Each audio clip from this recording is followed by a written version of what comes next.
Avant le 1er juillet 2025, les astronomes étaient convaincus de bien connaître les visiteurs interstellaires.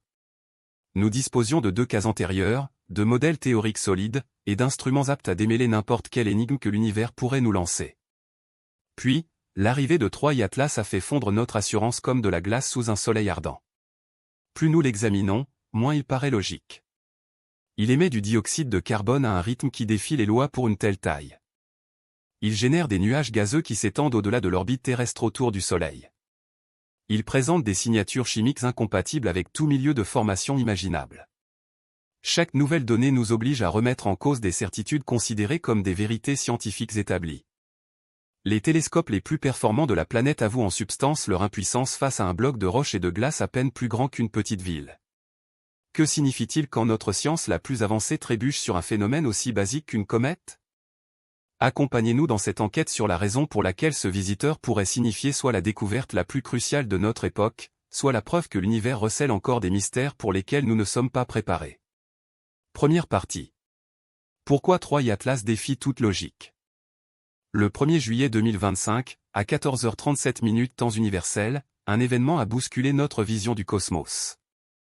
Pas dans une galaxie lointaine, ni dans les abstractions des publications académiques, mais au cœur même de notre système solaire.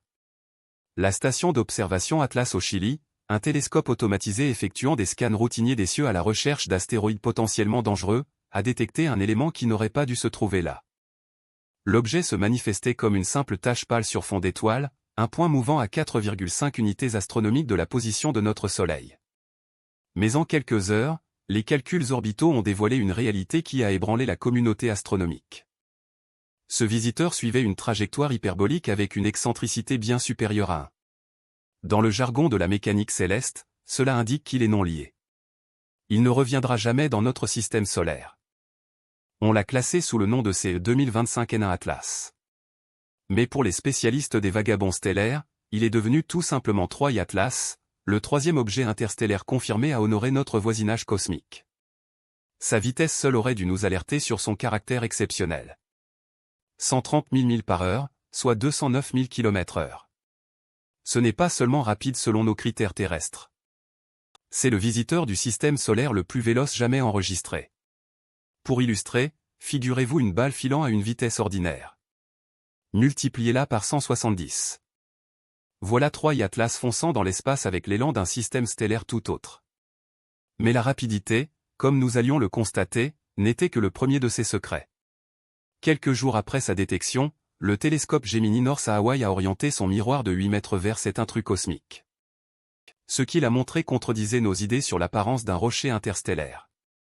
Autour du noyau invisible s'étalait une chevelure floue et dense, un voile de poussière et de gaz libéré activement par le chauffage solaire.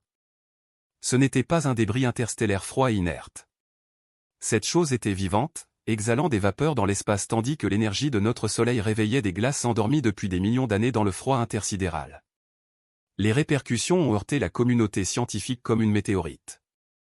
Voici un objet qui avait traversé la vastitude galactique, résistant à des radiations qui stériliseraient toute forme de vie terrestre, supportant des températures à peine au-dessus du zéro absolu. Pourtant, dès que la chaleur solaire l'a effleuré, il a commencé à sublimer, passant directement de la glace au gaz, formant une atmosphère spectrale dans le vide spatial. Mais ce qui troublait le plus, c'était ce que cette effervescence révélait de sa route orbitale. Troy Atlas ne traversait pas simplement notre système solaire. Il slalomait entre les orbites planétaires avec une précision chirurgicale. Son passage le plus proche de la Terre serait à 1,88 unités astronomiques, environ 270 millions de kilomètres. Sûr, certes, mais la configuration semblait presque trop opportune, trop idéale pour les observations. La NASA a aussitôt mobilisé ses outils les plus sophistiqués, le télescope spatial Hubble, le télescope spatial James Webb, l'observatoire Swift et le satellite de recherche des exoplanètes par passage. L'Agence spatiale européenne a orchestré un suivi mondial coordonné. Ce n'était pas une comète de plus à inventorier. C'était un émissaire d'un autre système stellaire, porteur de signatures chimiques aptes à éclairer les conditions dans une pépinière planétaire extraterrestre. Pourtant, même alors que les télescopes les plus avancés du monde convergeaient sur ce visiteur, un schéma inquiétant se dessinait, chaque mesure générait davantage d'interrogations qu'elle n'en résolvait. Le comportement de l'objet ne collait à aucun modèle existant de débris interstellaires. Sa composition chimique bafouait les connaissances classiques sur les comètes, et sa simple présence dans notre système solaire, à une telle vitesse extrême tout en restant actif, évoquait des conditions de formation radicalement différentes. Tout dans notre environnement cosmique local. L'ironie n'échappait pas aux scientifiques qui l'étudiaient. Voilà un corps céleste venu de lumière-années au-delà, plus éloigné que l'imagination humaine ne saurait vraiment concevoir. Pourtant, il passerait les prochains mois dans les limites relativement familières de notre système solaire. Un invité cosmique qui s'attardait juste assez pour qu'on l'observe, mais filant à une telle vitesse que chaque opportunité d'observation était précieuse et éphémère. Tandis que juillet cédait la place à août et que les premières images détaillées affluaient de nos instruments les plus avancés, une évidence se dessinait nettement. Troy Atlas ne livrerait pas ses secrets sans résister. Au contraire, plus on en apprenait, plus il gagnait en mystère.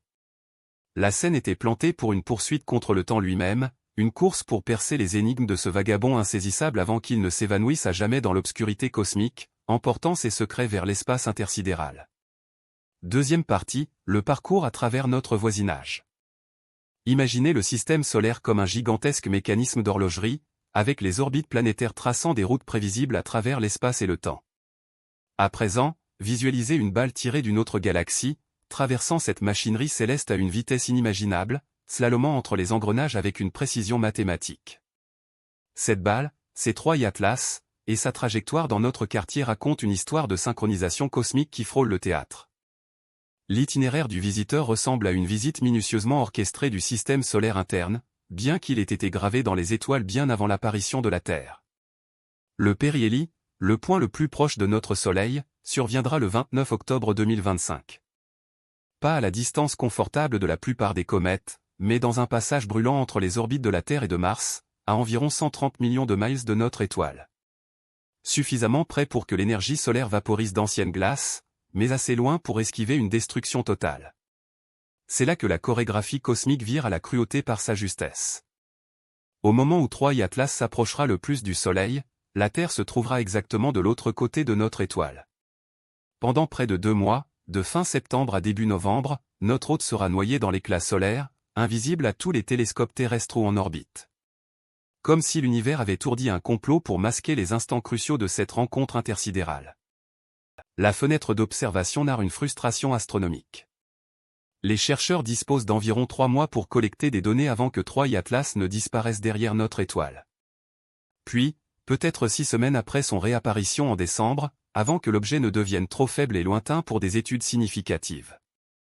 C'est une échéance qui rendrait nerveux n'importe quel reporter d'investigation. Sauf que ces reporters scrutent un phénomène qui ne reviendra jamais. Pourtant, la trajectoire réserve des occasions alléchantes à ceux qui osent dépasser le point de vue terrestre. Le 3 octobre 2025, Troy Atlas frôlera Mars à seulement 29 millions de kilomètres. Plus près que les propres lunes de la planète rouge ne s'en approchent. Pour l'escadre de sondes robotiques en orbite autour de la planète, comme le Mars Reconnaissance orbité avec sa caméra haute résolution, cela offre une occasion unique de capturer en photo un visiteur intersidéral depuis un poste d'observation extraterrestre.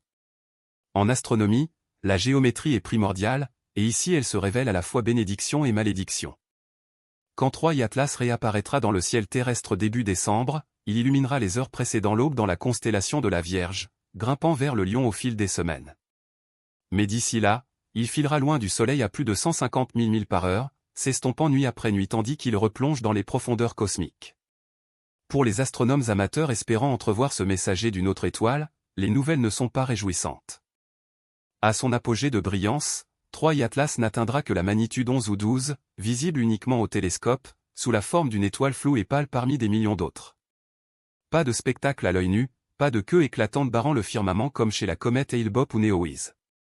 Ce visiteur affectionne la discrétion. Les mécaniques orbitales dévoilent une autre facette du mystère. Troy Atlas ne se contente pas de filer vite, il le fait de travers. Son orbite hyperbolique indique une vitesse d'origine d'environ 25 km par seconde par rapport au repos standard local. Assez rapide pour s'échapper non seulement de notre système solaire, mais peut-être de l'étreinte gravitationnelle de tout notre voisinage galactique. Ce n'est pas un débris éjecté récemment d'une région de formation stellaire proche. C'est un errant qui vogue dans la galaxie depuis un temps immensément long. Tandis que le printemps 2026 cède à l'été, Troy Atlas effectuera un autre passage notable, cette fois près de Jupiter en Mars. cette rencontre lointaine a déjà inspiré des propositions pour rediriger la sonde Juno de la NASA, actuellement en orbite autour du géant gazeux, afin d'essayer une interception. C'est une idée osée qui exigerait une mécanique orbitale impeccable et un timing parfait, convertissant une mission conçue pour étudier l'intérieur de Jupiter pour la première fois de près, jusqu'à la rencontre historique de l'humanité avec un visiteur interstellaire avéré. Mais sans doute l'élément le plus édifiant de ce calendrier céleste réside-t-il dans ce qu'il dévoile sur notre vision de l'univers. Nous voilà, mobilisant des instruments valant des milliards de dollars, synchronisant des observations entre diverses agences spatiales, et réunissant les esprits les plus brillants de la science planétaire. Tout cela pour examiner un objet qui ne restera moins de 2 ans dans nos parages avant de s'évanouir à jamais dans l'obscurité galactique. La trajectoire de 3i Atlas à travers notre système solaire n'est pas qu'une simple orbite. C'est un calendrier d'occasions et de contraintes, de fenêtres qui s'ouvrent et se ferment en suivant les lois immuables de la mécanique orbitale. Et chaque jour qui s'écoule nous rapproche de la dernière opportunité pour percer le secret de cet errant des étoiles. Troisième partie, premier regard. Ce que voit Hubble. Lorsque le télescope spatial Hubble a pour la première fois dirigé son œil infatigable vers 3i Atlas le 21 juillet 2025, l'univers nous a présenté un paradoxe enveloppé de lumière stellaire. L'image capturée par les capteurs numériques de Hubble était à la fois familière et profondément étrangère, une enveloppe en forme de gouttelettes de poussière et de gaz, luisant doucement sur fond noir infini, mais dotée d'une forme que aucun manuel n'avait anticipée. Les données techniques sonnent comme un poème rédigé dans le langage de la physique. Le noyau, le cœur solide de cet intrus interstellaire, est resté obstinément indistinct, se réduisant à un simple point lumineux enfoui dans son propre voile atmosphérique. Cependant, les optiques exceptionnelles de Hubble ont permis aux scientifiques d'établir une limite supérieure à sa taille, pas plus de 3,5 mètres de large, environ 5,6 km de diamètre. Pour donner une idée, c'est plus petit que la plupart des villes terrestres. Pourtant, ce minuscule fragment d'un autre système stellaire générait une chevelure s'étendant sur des milliers de kilomètres dans toutes les directions. C'est là que le connu vire à l'étrange.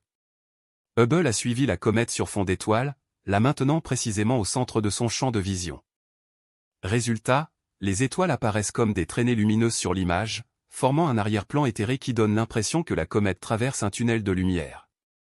Cette méthode photographique convertit la documentation scientifique en œuvre d'art involontaire, mettant en évidence le mouvement relatif qui distingue ce visiteur de tout le reste dans notre voisinage cosmique.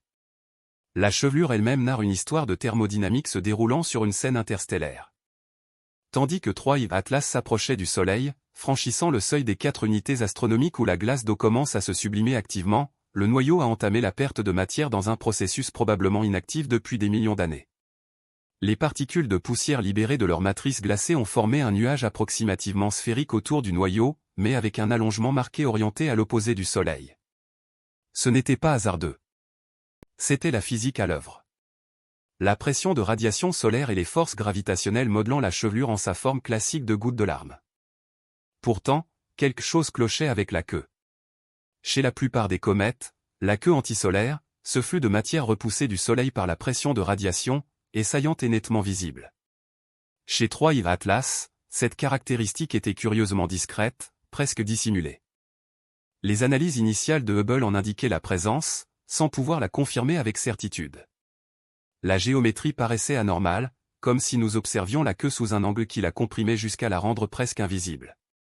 Cette incertitude a perduré jusqu'à fin août, lorsque le télescope Gemini South au Chili a obtenu des images profondes qui ont enfin mis en évidence ce que Hubble n'avait fait qu'effleurer. Là, une queue antisolaire faible mais incontestable s'étendait à l'opposé du Soleil, tel un fil de soie dans le vent cosmique. L'astronome Télégramme numéro 17363 l'a officialisé. 3i Atlas arborait la queue exigée par la théorie, mais elle obéissait à ses propres règles de visibilité. Les taux de perte de poussière apportaient un autre indice du puzzle. Les mesures de Hubble indiquaient que 3i Atlas perdait de la matière à des rythmes similaires à ceux des comètes du système solaire observés à des distances comparables de la gravité solaire. Cela pourrait sembler rassurant, signe d'un comportement normal et prévisible, sauf pour un détail essentiel. Cet objet avait vagabondé dans l'espace interstellaire pendant des ères, exposé à un rayonnement cosmique qui aurait dû modifier en profondeur sa chimie de surface. Et pourtant, il se comportait comme une comète fraîche lors de son premier passage dans le système solaire interne. La résolution des images de Hubble, parmi les plus précises accessibles depuis l'orbite terrestre, révélait une autre facette du mystère. Bien que le télescope puisse limiter la taille du noyau et cartographier la morphologie de la chevelure, il ne parvenait pas à distinguer des caractéristiques de surface ou l'état de rotation. Le noyau demeurait un point source, ses mystères verrouillés derrière le voile luminescent de ses propres émissions atmosphériques. Nous examinions ce visiteur à travers le brouillard de sa propre fabriquée des observations détaillées, c'était comme scruter l'ampoule d'un phare tout en se tenant juste dans son rayon lumineux. Plus fascinant encore, les relevés de Hubble laissaient entrevoir une organisation au sein de la chevelure cométaire elle-même. La répartition des poussières n'était pas uniformément homogène. On y décelait des fluctuations discrètes en termes de luminosité et de densité, évoquant des zones actives à la surface du noyau. Quelque part sous ce voile de vapeur et de particules, des points précis éjectaient de la matière dans l'espace, générant les motifs repérés par Hubble. Mais sans une résolution accrue ou divers angles d'observation, ces motifs demeuraient aussi énigmatiques que des hiéroglyphes antiques. La photométrie réservait une autre révélation. Trié-Atlas s'avérait plus brillant que prévu pour un objet de sa taille estimée, ce qui impliquait soit un noyau plus imposant que les limites mesurées ne le laissaient supposer, soit une surface dotée d'une réflectivité exceptionnelle. Chacune de ces hypothèses interrogeait sa composition et son origine. Des matériaux sombres riches en carbone auraient dû produire un corps pâle. Des surfaces glacées claires expliquaient toutefois l'éclat observé par Hubble. Or, cette gamme d'options ouvrait la porte à trop de conjectures. Out avançant et Trié-Atlas se rapprochant du Soleil, les captures de Hubble illustraient l'évolution dynamique de la chevelure. Le nuage de poussière s'élargissait, se déployant sous l'effet d'un chauffage solaire croissant. Néanmoins, le noyau restait indistinct, une provocation cosmique qui dévoilait suffisamment pour attester de son caractère singulier, sans en élucider l'essence. Bientôt complétées par des données d'autres instruments, ces images formaient les bases visuelles d'un énigme de plus en plus intricate à chaque nouvelle mesure. Hubble avait posé les fondations optiques. Ce n'était pas un simple fragment d'épave interstellaire ordinaire. C'était une entité réclamant des éclaircissements, remettant en cause nos conceptions d'un visiteur venu d'ailleurs. Dans l'obscurité sereine de l'espace, Trié-Atlas poursuivait son périple millénaire, baigné désormais par la lumière de notre étoile et examiné par les outils les plus pointus de l'humanité. Pourtant, malgré notre maîtrise technologique, le visiteur conservait son mystère fondamental, un secret nimbé d'éclats stellaires et enveloppé de son propre souffle luminescent. Partie 4, la surprise chimique. L'univers excelle à ramener les astronomes à la raison, et Trié-Atlas s'apprêtait à offrir une leçon magistrale d'humilité cosmique lorsque le télescope spatial James Webb, notre œil infrarouge le plus performant, a décrypté pour la première fois la signature spectrale du visiteur le 6 août 2025. Les résultats ont pulvérisé toutes les prévisions tirées de l'étude de ses prédécesseurs. Les chiffres narraient une histoire absurde. Ratio dioxyde de carbone à eau, 8h1. Pour saisir à quel point cette mesure est exceptionnelle, rappelez-vous que la plupart des comètes de notre système solaire présentent l'inverse. L'eau y prédomine par des facteurs de 10 à 100. Même les comètes les plus pauvres en eau dépassent rarement un ratio dioxyde de carbone à eau de 2h1. Pourtant, voici Trié-Atlas affichant une marque chimique si radicale qu'il en devenait unique en son genre. Mais la trouvaille de Webb n'était que le prélude.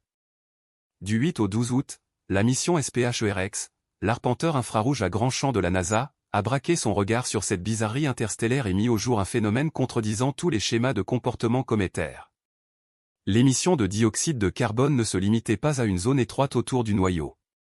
Elle s'étendait au contraire sur au moins 348 000 km, soit près de 400 000 km, formant la plus vaste chevelure de dioxyde de carbone jamais cartographiée pour une comète. Visualiser l'ensemble Terre-Lune, puis étirer cette distance de 50% supplémentaire. Telle est l'ampleur de l'enveloppe de dioxyde de carbone de Trié-Atlas, une sphère gazeuse spectrale assez vaste pour engloutir plusieurs orbites planétaires. L'immensité de cette zone d'émission évoquait des mécanismes à l'échelle défiant nos connaissances en physique cométaire. Les données spectroscopiques dépeignaient des extrêmes chimiques. Tandis que Webb repérait des raies d'émission de dioxyde de carbone solide, la signature de l'eau paraissait curieusement atténuée, si faible que certains experts doutaient même de la présence notable de glace d'eau dans Trié-Atlas. Cela contrastait vivement avec les indications antérieures de l'observatoire Swift, qui avait détecté des radicaux hydroxyles signalant habituellement la photodissociation de l'eau. Quelque part dans le passage de la glace au gaz puis aux radicaux hydroxyles, l'histoire de l'eau se perdait en route. SPHERX apportait un rebondissement supplémentaire au récit chimique. Sa cartographie spectrale à large champ révélait des traits d'absorption à 1,5 et 2,1 micromètres, des empreintes spectroscopiques compatibles avec de la glace d'eau en surface ou dans les couches proches. Ainsi, la glace existait bel et bien, figée à l'état solide, mais un obstacle l'empêchait de se sublimer efficacement en phase gazeuse. La surface recelait des mystères que le spectre ne faisait qu'effleurer. Le décalage avec les visiteurs interstellaires antérieurs sautait aux yeux. Deuil Borisov, repéré en 2019, avait présenté un monoxyde de carbone élevé, non pas du dioxyde de carbone, par rapport à l'eau. Cette signature chimique indiquait une formation dans une région froide extée dans un disque protoplanétaire. La glace de monoxyde de carbone pourrait se condenser dans des environnements froids.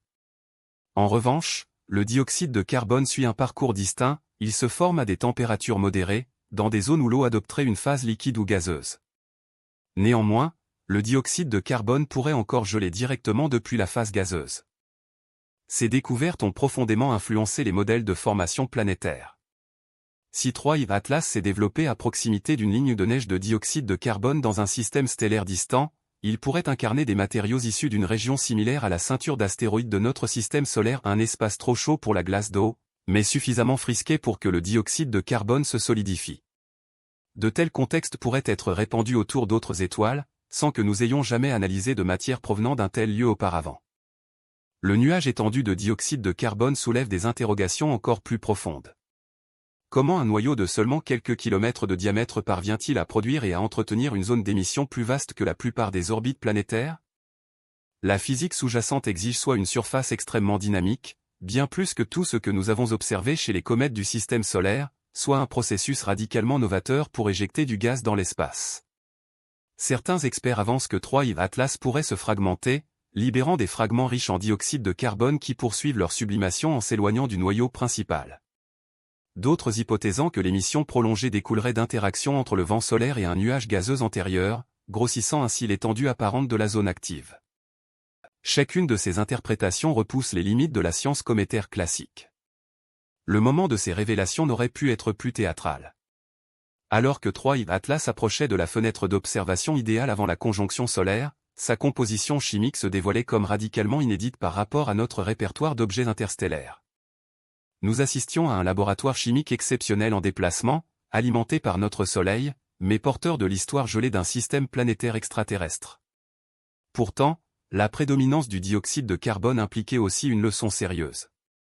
Si cela reflétait le standard des matériaux interstellaires, nos simulations sur la formation et l'évolution des systèmes planétaires omettraient des éléments essentiels.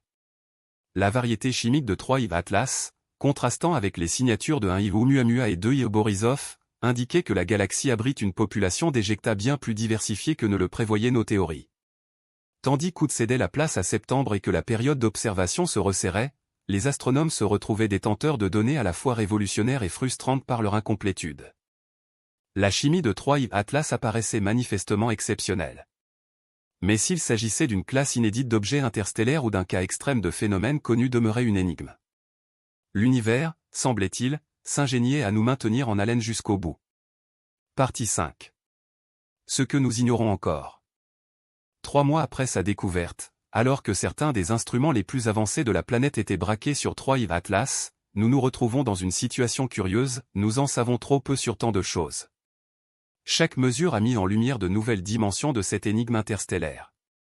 Pourtant, les interrogations fondamentales persistent, juste hors de portée. La taille du noyau illustre parfaitement notre impasse. Les images du télescope Hubble bornent le diamètre entre 320 m et 5,6 km, une fourchette si étendue qu'elle va d'un grand édifice à une petite ville. Ce n'est pas un défaut technique. C'est le résultat inévitable d'étudier un objet non résolu, enveloppé dans son atmosphère luminescente. Le noyau pourrait être une sphère compacte et brillante, ou un bloc sombre et allongé virevoltant dans l'espace. Sans résolution directe, nous ne faisons qu'émettre des suppositions. L'état de rotation reste tout aussi opaque. La plupart des petits corps du système solaire tournent avec des périodes de l'ordre de l'heure, et leurs sections transversales changeantes génèrent des variations de luminosité détectables au fil de leur culbutage. Mais Troy Atlas s'est révélé agaçant constant en brillance apparente, sans les oscillations périodiques qui trahiraient son taux de rotation ou son axe. Soit il pivote très lentement, soit son axe est presque perpendiculaire à la Terre, soit sa surface est d'une uniformité remarquable. Chacune de ces options implique des origines et une structure distinctes. La question de l'eau s'est muée en un véritable suspense scientifique. Les premières observations du télescope ultraviolet et optique de l'observatoire Swift ont repéré des radicaux hydroxyles, marqueurs fiables habituels de vapeur d'eau dissociée par le rayonnement ultraviolet solaire. La détection d'OH suggérait un dégazage aqueux important, conforme aux attentes cométaires. Cependant, le relevé ultérieur de SPHERX a révélé un signal aqueux étonnamment ténu, fixant des limites supérieures en contradiction avec les mesures de Swift. Soit l'eau est présente mais masquée par des biais observationnels, soit nos conceptions sur la production d'hydroxyle dans les contextes cométaires requièrent une révision. La morphologie de la queue ajoute une incertitude supplémentaire. La détection par Gemini Sud d'une queue antisolaire fin août enfin, cela a validé ce que la théorie prévoyait. La matière repoussée loin du Soleil par la pression de radiation. Mais comment se fait-il que des mois aient été nécessaires pour repérer nettement cette caractéristique ? La discrétion de la queue par rapport aux comètes classiques évoque soit des grains de poussière exceptionnellement volumineux qui résistent à la pression radiative, soit une configuration d'observation qui aplatit la structure de la queue jusqu'à la rendre presque indécelable. Les deux hypothèses interrogent profondément la nature essentielle de Trié Atlas. Les schémas d'activité représentent sans doute l'énigme la plus captivante. Les clichés du télescope Hubble révèlent une extension de la chevelure orientée vers le Soleil, comme si le matériau s'écoulait en direction de notre étoile au lieu de s'en éloigner. Cette disposition contre-intuitive a d'abord déconcerté les astronomes, jusqu'à ce qu'ils saisissent que l'angle de vue peut générer des illusions optiques dans les flux gazeux tridimensionnels. Ce déplacement apparent vers le Soleil pourrait n'être qu'une illusion liée à notre perspective sur un dégazage multidimensionnel complexe. Ou bien, cela pourrait signaler une particularité vraiment atypique dans la manière dont cet intrus libère sa matière. Les interrogations sur la composition vont plus loin que la prédominance du dioxyde de carbone. Bien que Webb et SPHERX aient cartographié les principales espèces gazeuses, ils n'ont effleuré que la surface de la chimie des traces. Et les composés organiques ? Les espèces soufrées, les gaz nobles. Chaque élément minoritaire pourrait livrer des indices sur la formation, la température, l'exposition au rayonnement et l'environnement chimique du système planétaire d'origine. Pourtant, repérer ces éléments exige du temps d'observation qui s'amenuise à vue d'œil. Le plus agaçant reste notre incapacité à examiner le comportement de Trié Atlas près du périhélie. Juste au moment où le chauffage solaire devrait provoquer les transformations les plus spectaculaires en activité et en composition. L'occultation due à la conjonction solaire nous prive du pic dramatique quand cette visiteur frôle notre étoile de plus près. Nous ne verrons que les suites, comme si l'on entrait dans un cinéma après la fin du spectacle. La vélocité de Trié Atlas accentue chaque difficulté observationnelle. Les télescopes terrestres doivent suivre à des vitesses qui mettent leur système de pointage à rude épreuve. Les instruments spatiaux subissent des contraintes d'emploi du temps alors que la cible file à travers le ciel. Et la distance grandissante implique que chaque semaine de retard dégrade nettement les rapports signal-bruit pour les analyses spectroscopiques. La cinématique narre à son tour un récit d'incertitude. Bien que l'origine interstellaire soit établie sans conteste, retracer Trié Atlas jusqu'à son berceau stellaire demande une trajectoire précise. Des données limitées par notre fenêtre d'observation courte et les perturbations gravitationnelles subies lors de son passage dans notre système solaire. La meilleure estimation actuelle pointe vers une provenance dans la population du disque épais de la galaxie, parmi des étoiles nées quand l'univers avait peut-être la moitié de son âge actuel. Mais il s'agit d'une conjecture éclairée fondée sur des informations partielles. Même la question fondamentale de ce qui anime l'activité de Trié Atlas demeure irrésolue. S'agit-il d'une sublimation de glace comme pour une comète ordinaire ?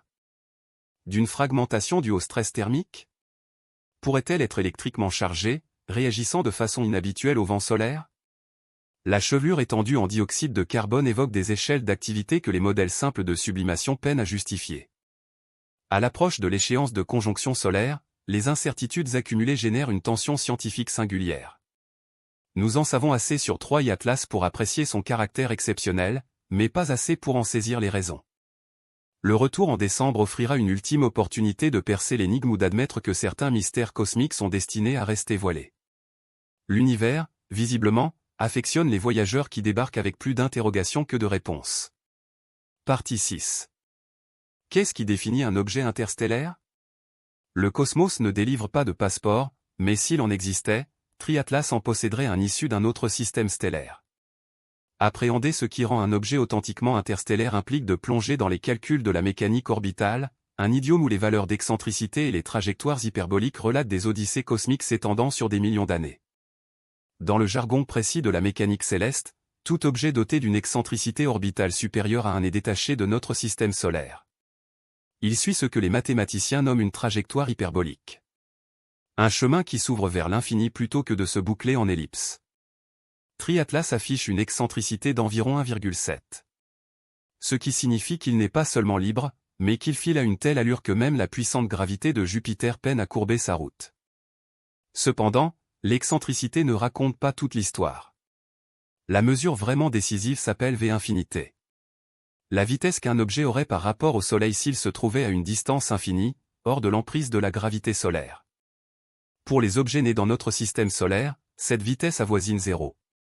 Ils sont liés gravitationnellement et reviendront un jour, même si leurs orbites durent des millions d'années. 3i Atlas possède la vitesse infinie d'environ 25 km par seconde confirme sans équivoque qu'elle provient d'un autre endroit.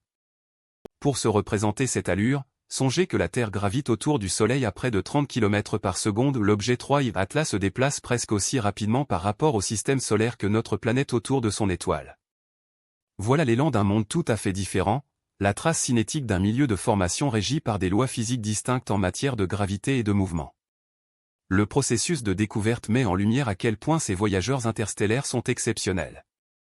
Le système ATLAS, acronyme d'Asteroid Terrestrial Impact Last Alert System, regroupe 4 télescopes robotisés chargés de balayer l'ensemble du ciel visible tous les 2 jours, à la recherche d'astéroïdes potentiellement dangereux. En près d'une décennie d'activité, ayant scruté des millions de degrés carrés et répertorié des centaines de milliers d'objets, ATLAS n'a repéré qu'un seul visiteur interstellaire confirmé. Ces chiffres incitent à la réflexion. Les objets interstellaires sont peut-être 1 million de fois plus rares que les astéroïdes proches de la Terre habituels. Cette infréquencie ne signifie pas que l'espace interstellaire est désert. Au contraire. Les modèles théoriques indiquent que chaque année-lumière cube de notre voisinage galactique abriterait des milliers de roches interstellaires, des débris éjectés de systèmes planétaires durant leur phase de formation tumultueuse. Le défi réside dans la détection. Ces corps sont pâles, véloces et suivent des trajectoires qui les traversent brièvement dans notre système solaire interne. Quand on les détecte, ils filent souvent déjà vers la sortie. La révolution technologique des relevés à grand champ nous fournit désormais les instruments pour repérer ces nomades cosmiques. Pan-STARRS, le Panoramic Survey Telescope and Rapid Response System, en a identifié un Oumuamua, en 2017. Le Catalina Sky Survey en a découvert 2 Borisov, en 2019. Désormais, ATLAS apporte le 3i Atlas. Chaque trouvaille exige des systèmes automatisés aptes à traiter des milliers d'images par nuit, à les confronter au catalogue stellaire et à signaler les rares objets en mouvement méritant une analyse humaine. La procédure de validation suit un protocole strict, digne d'un tribunal. La détection initiale déclenche des observations complémentaires immédiates pour déterminer les éléments orbitaux en quelques jours. Des observatoires du monde entier fournissent des mesures de position qui affinent la trajectoire. Des logiciels de mécanique orbitale modélisent l'orbite optimale, vérifiant si le déplacement s'accorde avec une origine solaire ou exige une explication interstellaire. Seule une convergence de plusieurs analyses indépendantes, confirmant le mouvement hyperbolique et écartant tout corps parent du système solaire, accorde la qualification interstellaire. Les conventions de nommage soulignent cette vérification minutieuse. Le préfixe I pour interstellaire n'est attribué qu'après un examen approfondi. 1i pour Oumuamua, 2i pour Borisov, 3i pour ATLAS. Chaque chiffre marque non seulement une découverte, mais un échantillon validé issu de l'immense population de débris errants entre les étoiles. Pourtant, ces 3 visiteurs confirmés laissent entrevoir une foule bien plus vaste attendant d'être explorée.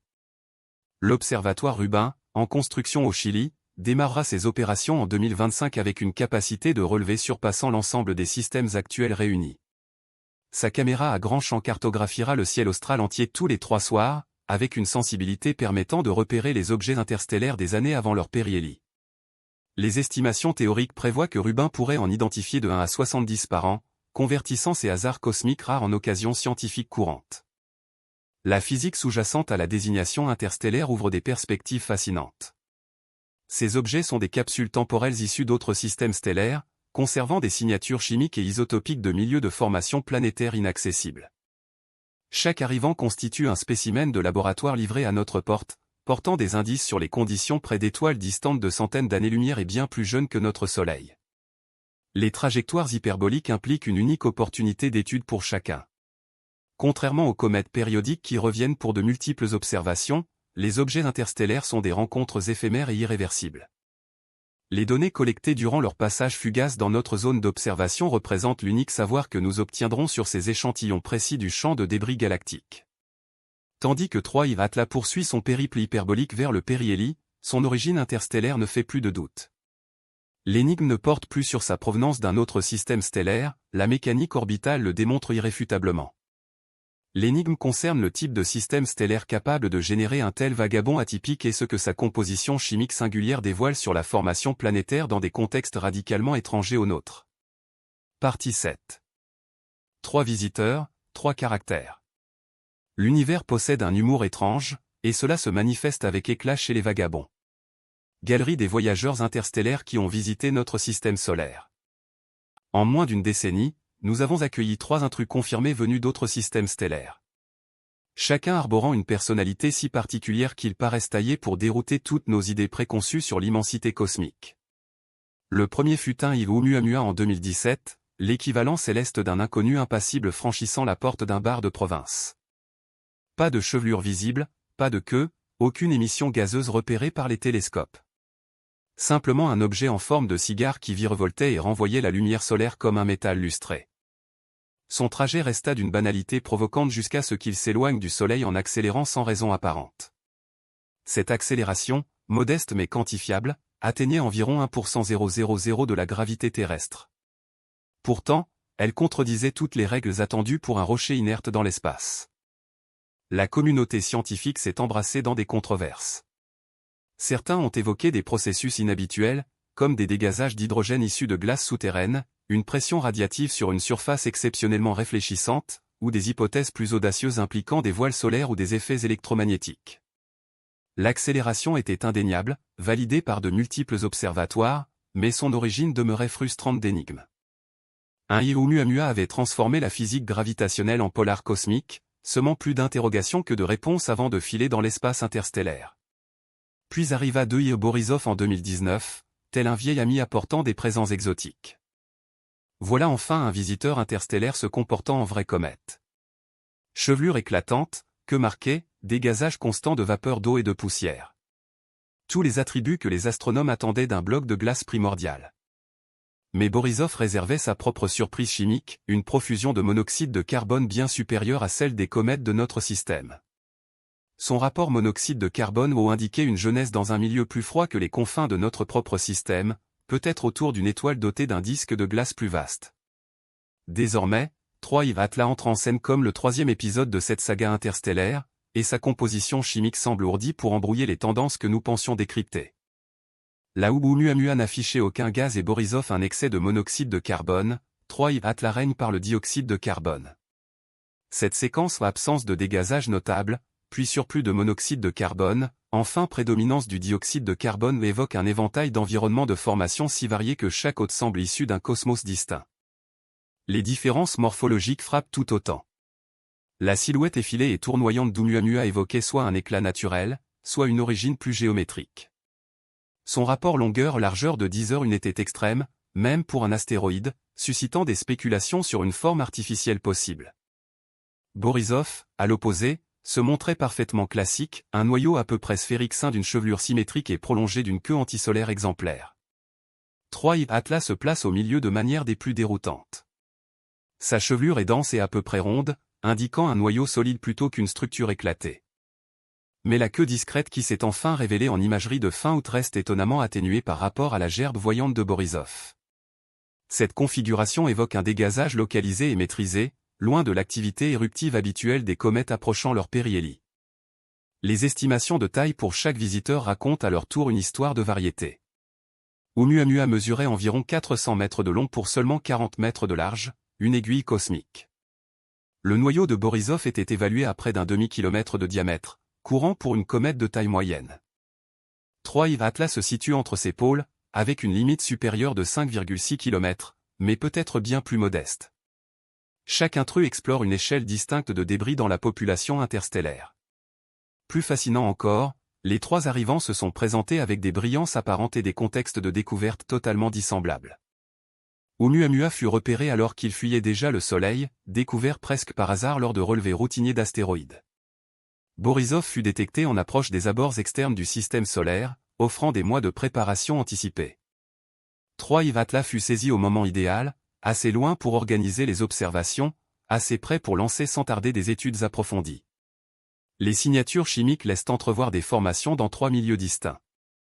L'absence de dégazage chez Oumuamua pourrait signaler un traitement par rayonnement interstellaire, une dévolatilisation totale, ou une origine dans une zone exceptionnellement aride de son système natal. L'enrichissement en monoxyde de carbone de Borisov pointe vers une naissance dans les franges glacées d'un disque protoplanétaire. La suprématie du dioxyde de carbone chez 3 Atlas renvoie à des températures de formation intermédiaires, peut-être dans une région où l'eau persistait sous forme de vapeur, mais où le dioxyde de carbone pouvait encore se condenser. Les écarts de comportement vont au-delà de la chimie pour toucher la physique fondamentale. L'accélération énigmatique d'Oumuamua suggérait des forces au-delà de l'attraction gravitationnelle classique, des phénomènes comme un dégazage imperceptible, une pression radiative sur une surface atypique ou d'autres processus encore inconnus pourraient entrer en jeu. Borisov a respecté les lois physiques des comètes de manière exemplaire, sa trajectoire correspondant parfaitement aux simulations gravitationnelles sans aucune anomalie inexpliquée. Pour l'instant, 3 Atlas semble se comporter de façon gravitationnellement orthodoxe, mais sa vaste chevelure de dioxyde de carbone met en doute nos connaissances sur la capacité des noyaux minuscules à produire d'immenses nuages gazeux. Les biais d'observation jouent un rôle majeur. Ce que nous percevons repose entièrement sur la géométrie, le moment précis et les limites de détection de nos outils. L'absence d'activité visible chez Oumuamua aurait pu apparaître tout autrement si nous l'avions surprise en phase active. L'aspect classique de Borisov aurait pu sembler bizarre vu sous un autre angle. La queue discrète de 3 Atlas pourrait s'avérer bien plus spectaculaire depuis la perspective martienne lors de la rencontre d'octobre. Cependant, ces 3 profils distincts, l'accélérateur énigmatique, la comète au monoxyde de carbone traditionnelle et l'énigme au dioxyde de carbone laissent déjà entrevoir une immense variété à explorer. Si les premiers 3 visiteurs interstellaires diffèrent autant les uns des autres, que nous réservent les prochains douzaines? Chacun ressemble à un échantillon prélevé dans un environnement de formation planétaire différent, portant des signatures chimiques qui révèlent l'histoire thermique et la composition de mondes extraterrestres inaccessibles. La séquence d'Oumuamua à Borisov puis à 3 Atlas évoque un univers qui défie méthodiquement toutes nos certitudes sur l'apparence des débris interstellaires. Au moment où nous pensions maîtriser la catégorie, un nouveau visiteur surgit pour redéfinir complètement les règles.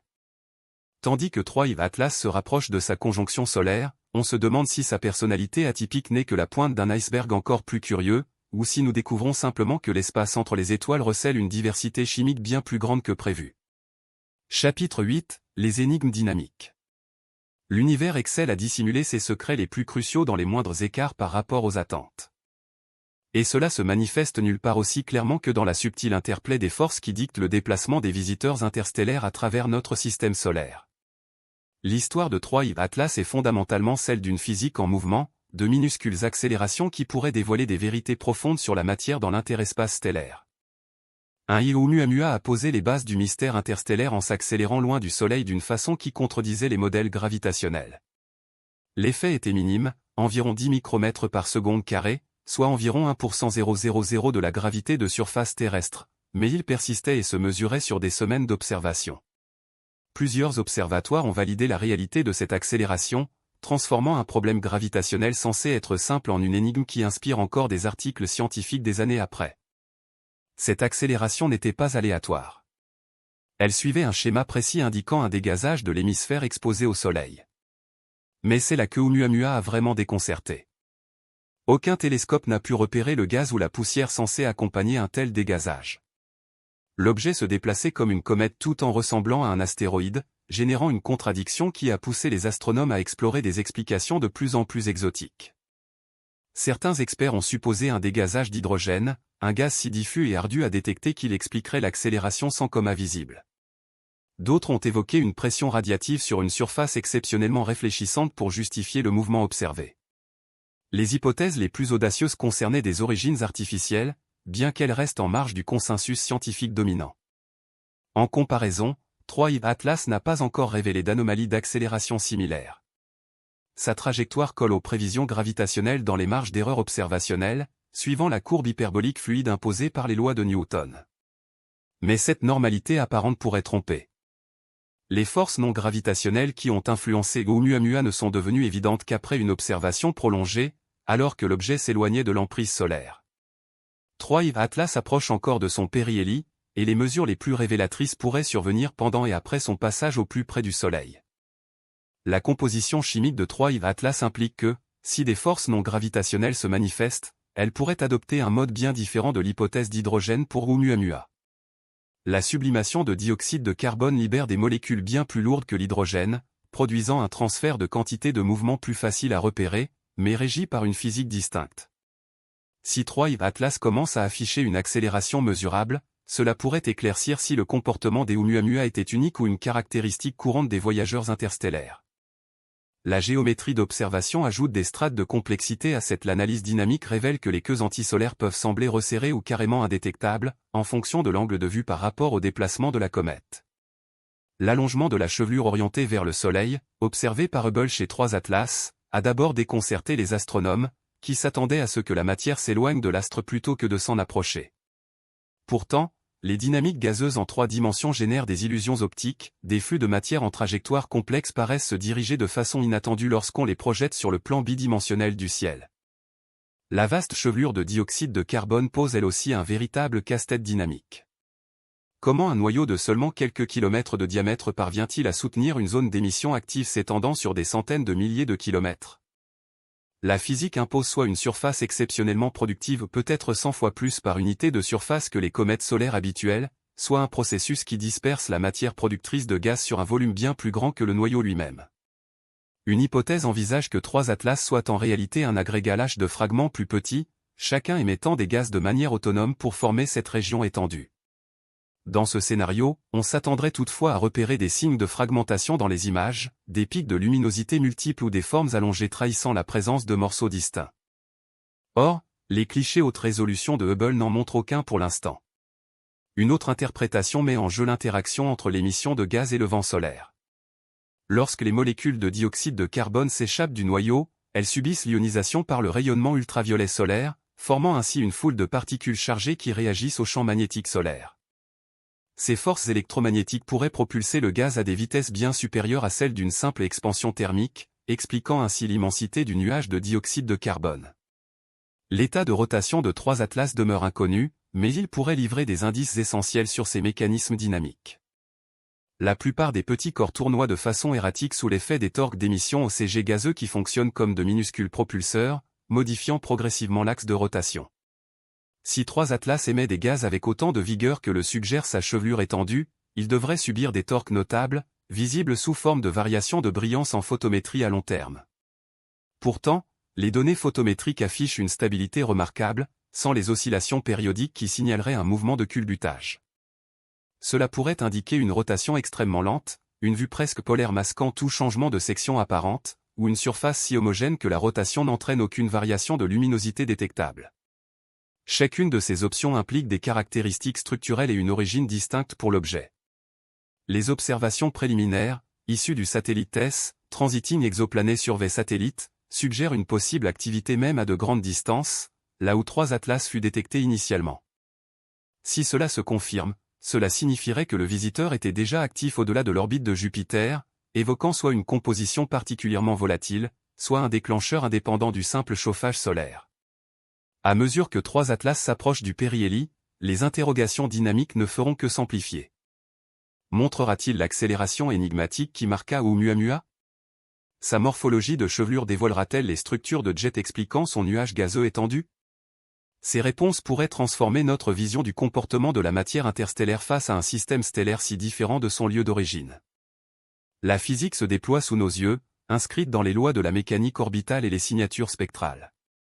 Nous assistons à des dynamiques issues d'un autre système stellaire, il y a des millions d'années, qui atteignent leur apogée dans l'attraction gravitationnelle bienveillante de notre Soleil. Passons maintenant à la 9e partie, la surveillance mondiale. Qui observe quoi et quand? La communauté astronomique a fait de 3 Atlas l'objet interstellaire le plus scruté de l'histoire, en menant une campagne d'observation planétaire qui évoque une symphonie scientifique jouée sur plusieurs continents et en orbite. Toutes les grandes agences spatiales et observatoires terrestres participent à cet effort humain le plus concerté pour décrypter un modeste intrus filant dans notre voisinage cosmique. La direction des missions scientifiques de la NASA a mis en place le cadre de coordination, orchestrant une approche multimission qui exploite tous les outils disponibles.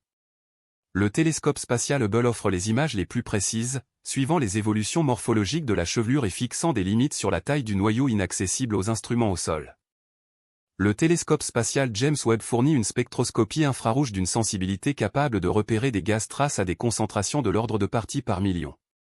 L'observatoire Swift surveille les émissions ultraviolettes qui trahissent les processus photochimiques décomposant les molécules dans la chevelure. La mission FEREX s'est imposée comme un atout inattendu. Dans cette campagne d'observation dédiée, c'est l'instrument spatial WEB qui joue un rôle clé. Conçu initialement pour cartographier le ciel infrarouge dans le cadre d'études cosmologiques, sa capacité à couvrir de vastes zones s'est révélée idéale pour suivre l'immense nuage de dioxyde de carbone enveloppant Troy Atlas. La combinaison des spectres haute résolution de WEB et des relevés étendus de Spherex offre une vue d'ensemble sur la composition chimique et la répartition spatiale. Des informations qu'aucun appareil isolé n'aurait pu recueillir. Les observatoires terrestres du monde entier ont uni leurs forces via les réseaux de réponse rapide de l'Union astronomique internationale. Le télescope Gemini North, situé à Hawaï, a obtenu les premières images montrant la chevelure compacte de Troy Atlas. Son jumeau, Gemini South au Chili, a fourni en fin août des prises de vue profondes qui ont validé la présence d'une queue antisolaire discrète. L'observatoire de Palomar, avec son enquête Palomar de nouvelle génération, apporte une photométrie et une astrométrie continue, suivant les variations de luminosité et affinant la solution orbitale à chaque passage. Cependant, le calendrier des observations est marqué par une réalité astronomique inévitable, la conjonction solaire. Tandis que Troy Atlas s'approche de son périhélie le 29 octobre 2025, la position de la Terre par rapport au Soleil génère une configuration d'observation à la fois agaçante et symbolique. Au moment où cet intrus interstellaire entre dans sa phase la plus intense, il va se fondre dans l'éclat de notre étoile, hors de portée de tous les instruments terrestres pendant près de 2 mois. Cette période d'aveuglement illustre l'une des coïncidences les plus frustrantes en astronomie. L'instant où le chauffage solaire devrait propulser Troy Atlas à son apogée d'activité, avec un pic de température au niveau du noyau et des taux de dégazage culminants, restera totalement invisible depuis notre planète. Nous raterons le point culminant de ce spectacle céleste, condamné à analyser seulement l'introduction et les suites. Le retour en vue début décembre signalera le lancement de l'acte final. Troy Atlas réapparaîtra dans le ciel d'avant l'aube, d'abord dans la constellation de la Vierge, avant de grimper vers le Lion au fil des semaines. À ce stade, il filera loin du Soleil à des vitesses supérieures à 150 000 milles par heure, s'estompant nuit après nuit en regagnant l'espace interstellaire.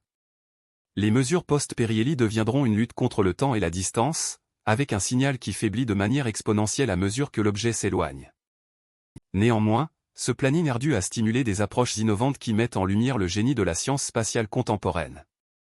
L'expérience d'imagerie haute résolution IRIS du Mars Reconnaissance Orbité offre une chance exceptionnelle d'examiner Troy Atlas sous un angle extraterrestre. Le 3 octobre 2025, l'objet passera à moins de 29 millions de kilomètres de Mars, ce qui pourrait permettre aux satellites en orbite de prendre des clichés pendant l'occlusion observée depuis la Terre. La netteté ne égalera pas celle de Hubble, mais ces données seront essentielles durant la phase où les télescopes terrestres sont impuissants. Divers engins spatiaux naviguant dans les confins du système solaire ont été repérés comme alliés potentiels pour cette campagne. La mission Psyché de la NASA, en chemin vers un astéroïde métallique, croisera à environ 0,3 unités astronomiques de Troy Atlas le 4 septembre 2025. Le vaisseau JUICE de l'Agence spatiale européenne, destiné aux lunes de Jupiter, pourrait réaliser des observations à distance lors de son rapprochement le 4 novembre. Même la mission OSIRI-APEX est envisagée pour des prises d'images à partir de fin 2025. Bien que les contraintes géométriques persistent, la collaboration dépasse les outils astronomiques classiques. Les radiotélescopes à travers le globe scrutent toute émission électromagnétique susceptible de trahir une activité électrique ou des échanges inhabituels avec le vent solaire. Les systèmes radars planétaires tentent de renvoyer des signaux vers le noyau, dans l'espoir de mieux cerner sa taille et sa période de rotation via les délais d'écho. Les réseaux d'astronomes amateurs ont eux aussi été activés pour fournir des mesures photométriques complétant les lacunes des données pro. Cette coopération internationale évoque une logistique de campagne militaire en termes de planification. Les comités d'attribution de temps sur les grands observatoires ont octroyé des créneaux d'urgence, interrompant des programmes de recherche minutieusement préparés pour saisir cette aubaine cosmique. Des protocoles de partage de données garantissent que les spectres d'un télescope s'intègrent sans délai aux images d'un autre, générant des interactions scientifiques qui amplifient l'utilité de chaque enregistrement. Le Bureau de défense planétaire de l'Agence spatiale européenne orchestre un suivi qui va au-delà de la simple quête scientifique. Même si Troy Atlas ne représente aucune menace pour la Terre, les méthodes mises au point pour suivre sa trajectoire et anticiper son comportement seront précieuses pour les futurs cas de défense planétaire. Chaque relevé de position et de vitesse nourrit des modèles orbitaux qui pourraient un jour sauvegarder notre monde contre des intrudés plus hostiles. Alors que la fenêtre d'observation se resserre en direction de la conjonction solaire. La frénésie de la surveillance mondiale planétaire a atteint un pic d'intensité. Les créneaux d'observation télescopiques, qui exigent habituellement des années de propositions concurrentielles, sont désormais attribués sur des agendas hebdomadaires. L'analyse des données, qui prend normalement des mois, se condense en journées à peine. La communauté astronomique a en substance proclamé Troy Atlas comme une urgence cosmique, non pas en raison d'un risque quelconque, mais parce qu'il incarne une chance unique et irremplaçable. La réapparition de décembre mettra à l'épreuve chaque facette de cette coordination internationale. Pourra-t-on soutenir le même degré de suivi assidu alors que l'objet sera plus faible et plus éloigné? La chimie post-périhélie dévoilera-t-elle les mystères que les observations pré-périhélie n'avaient pu qu'effleurer? Les prochains mois décideront si cette campagne d'observation sans précédent produit les découvertes décisives aptes à transformer notre vision de l'espace interstellaire. Partie 10. Pourrions-nous nous y rendre? L'idée romantique de pourchasser un visiteur interstellaire avec une sonde spatiale lancée à la hâte se heurte violemment aux équations impitoyables de la mécanique orbitale et aux dures contraintes de la science des fusées. Néanmoins, l'impossibilité même d'intercepter Troy Atlas a suscité certaines des études de conception de missions les plus innovantes ces dernières années. Des projets qui repoussent les limites de ce qui est envisageable avec les technologies actuelles. Le défi fondamental réside dans le temps et la vitesse. Troy Atlas a été détecté alors qu'il filait déjà vers le système solaire interne à plus de 200 000 km/h. Toute mission d'interception devrait égaler non seulement cette vitesse colossale, mais aussi le vecteur exact, c'est-à-dire l'orientation et la direction de cette vitesse dans l'espace tridimensionnel. Les besoins énergétiques pour une telle trajectoire la situent résolument dans le domaine de la science-fiction avec nos systèmes de propulsion contemporains. Une mission d'interception dédiée, lancée depuis la Terre, exigerait des variations de ΔV qui surpassent les performances de nos lanceurs les plus puissants par un facteur de 10 ou plus. Même si l'on parvenait à produire la poussée requise, le temps de trajet pour atteindre le point de rencontre s'étirerait sur des années, période durant laquelle Troy Atlas aurait depuis longtemps filé, s'évanouissant dans l'espace interstellaire hors de portée de toute poursuite imaginable. Pourtant, l'impossibilité n'a jamais freiné les ingénieurs aérospatiaux dans leurs rêves. Et plusieurs équipes de recherche ont examiné ce qui pourrait être réalisé en utilisant des sondes déjà en déplacement dans le système solaire. La mission Psyché, en chemin pour explorer un astéroïde métallique, passera à moins de 0,3 unités astronomiques de Troy Atlas le 4 septembre 2025. Bien que Psyché n'ait pas été conçu pour des rencontres cométaires, son ensemble d'instruments comprend des caméras et des spectromètres qui pourraient, en théorie, collecter des informations précieuses lors du survol. La mission JUICE, l'explorateur des lunes glacées de Jupiter de l'Agence spatiale européenne, offre une autre chance pour une science fortuite. La trajectoire de JUICE la portera à portée d'observation de Troy Atlas le 4 novembre 2025, pendant la phase où les télescopes terrestres sont aveuglés par la conjonction solaire. La suite avancée d'imagerie et de spectroscopie de la sonde pourrait fournir des données essentielles durant cette lacune observationnelle. Bien que la géométrie de la rencontre et les restrictions opérationnelles posent des défis majeurs, la proposition la plus osée concerne la sonde Juno de la NASA, qui orbite actuellement autour de Jupiter pour sonder la structure interne du géant gazeux. Une équipe de recherche dirigée par des astronomes du Harvard-Smithsonian Center for Astrophysics a déterminé qu'une modification de trajectoire minutieusement chronométrée pourrait rediriger Juno vers une rencontre en mars 2026 avec Troy Atlas. Le scénario exploiterait le champ gravitationnel massif de Jupiter comme un lance-pierre cosmique, en gagnant de la vitesse via une manœuvre d'assistance gravitationnelle qui tire parti de la proximité de la sonde avec la planète géante. La proposition d'interception par Juno évoque une fantaisie de mission spatiale devenue réalité. La sonde devrait réaliser une combustion précisément timée au cœur du puits gravitationnel de Jupiter, en utilisant l'énergie orbitale du géant gazeux pour accélérer vers une trajectoire d'interception. Le timing serait crucial. Un dérapage de quelques heures et la rencontre devient infaisable. Une exécution impeccable, et Juno pourrait devenir la première sonde humaine à effectuer un survol rapproché d'un visiteur interstellaire. Cependant, de telles idées demeurent au stade de l'analyse, entravées par des réalités opérationnelles qui vont bien au-delà de la mécanique orbitale. La mission actuelle de Juno est prévue pour s'achever en 2025, et toute altération de trajectoire nécessiterait l'aval du siège de la NASA, une planification missionnelle approfondie et probablement un examen du Congrès. Les systèmes vieillissants de la sonde et ses réserves de carburant limitées imposent des contraintes supplémentaires à une idée déjà complexe. La rencontre avec Mars le 3 octobre 2025 représente peut-être la plus tangible des occasions pour des observations à courte distance. Tandis que 3I Atlas frôlera la planète rouge à 29 millions de kilomètres, l'orbiteur Mars Reconnaissance orbité avec sa haute résolution, la caméra embarquée pourrait théoriquement enregistrer des images à une résolution frôlant les 30 km par pixel. Bien que cela ne concurrence pas la netteté du télescope Hubble, cela offrirait un point de vue inédit durant cette phase critique où les télescopes terrestres sont inopérants. La mission OSIRI-APEX, initialement prévue pour examiner l'astéroïde Apu, est citée dans de nombreux articles scientifiques comme un atout potentiel pour les observations de TRIO-YI Atlas à partir de fin 2025. L'ensemble d'instruments du vaisseau, adaptés à l'étude rapprochée des astéroïdes, pourrait livrer des détails sans précédent sur les caractéristiques de surface et la composition d'un objet interstellaire. Néanmoins, les contraintes de calendrier et de trajectoire rendent ces relevés hautement hypothétiques. En se tournant vers l'avenir, la mission Comet Interceptor de l'Agence spatiale européenne incarne l'espoir le plus tangible pour une rencontre dédiée avec un visiteur interstellaire. Prévu pour un lancement en 2029, Comet Interceptor est conçu comme une opération de réaction rapide, capable de se rediriger vers des cibles imprévues, y compris des objets interstellaires fraîchement détectés. Le vaisseau attendra dans une orbite gravitationnellement stable, prêt à s'élancer vers le prochain arrivant cosmique. La littérature scientifique sur les missions d'interception interstellaire a connu une explosion depuis la découverte d'Oumuamua, avec des études couvrant tout, des voiles solaires aux fusées à fusion en passant par des trajectoires d'assistance gravitationnelle exploitant plusieurs survols planétaires. Ces recherches agissent comme des évaluations de faisabilité pour des opportunités futures, définissant les besoins technologiques et logistiques pour des projets qui n'existent pas encore mais pourraient un jour se concrétiser. Les exigences énergétiques pour ces interceptions soulignent à quel point ces visiteurs diffèrent des cibles habituelles du système solaire. Si une mission vers Mars nécessite un delta V d'environ 6 km par seconde et un survol de Jupiter environ 12 km par seconde, intercepter un objet comme 3D Atlas exigerait des valeurs de delta V avoisinant 50 km par seconde ou plus. Cela dépasse les capacités des fusées chimiques, imposant des propulsions nucléaires, des voiles solaires ou des technologies encore théoriques.